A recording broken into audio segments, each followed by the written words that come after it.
भारत और चीन के बीच ऐतिहासिक नाथुला पास के जरिए सीमा व्यापार एक बार फिर शुरू होने जा रहा है। कोविड-19 और फिर सीमा पर विवाद के बाद 2020 से बंद पड़ा ये व्यापार अब 1 अगस्त से दोबारा शुरू होगा।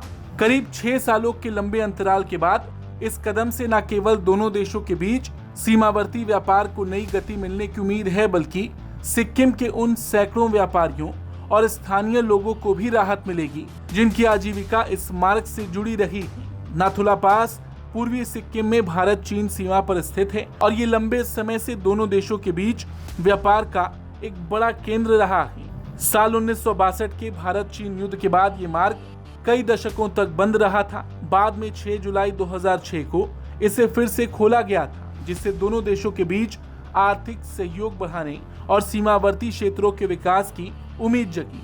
हालांकि कोरोना के दौरान सुरक्षा कारणों के चलते इस व्यापार को रोक दिया गया था।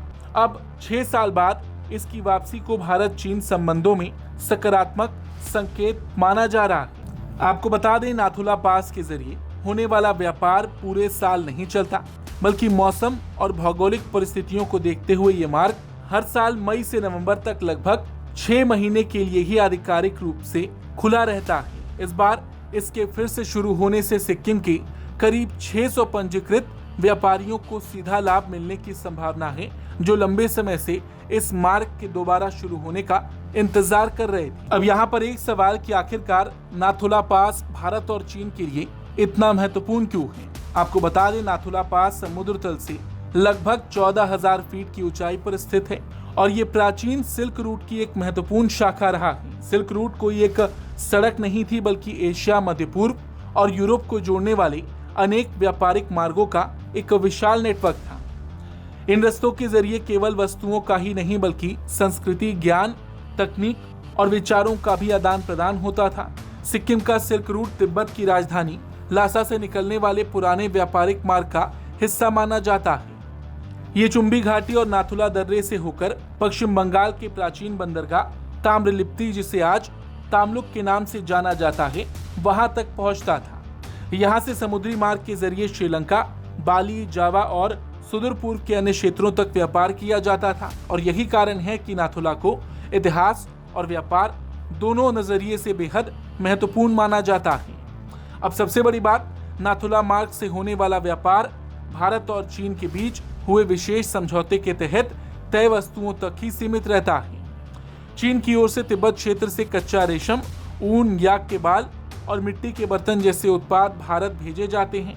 वहीं भारत से कपड़े, कंबल, चाय, कॉफी और हस्तशिल्प जैसी वस्तुओं का निर्यात किया जाता है। व्यापार दोबारा शुरू होने से सीमावर्ती इलाकों की आर्थिक गतिविधियां बढ़ेंगी और स्थानीय कारोबारियों को नए अवसर मिलेंगे।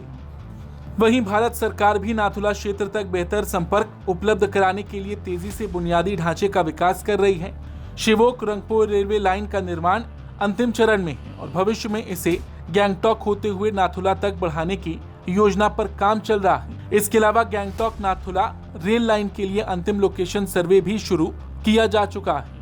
वहीं सड़क संपर्क मजबूत करने के लिए राष्ट्रीय राजमार्ग 717B पर रोंगली से मेनला तक लगभग 93 किलोमीटर लंबी सड़क बनाई जा रही है। वहीं राष्ट्रीय राजमार्ग 717A को भी आधुनिक बनाया जा रहा है ताकि सिक्किम को बेहतर और वैकल्पिक सड़क संपर्क मिल सके और सीमा क्षेत्रों तक पहुंच आसान हो।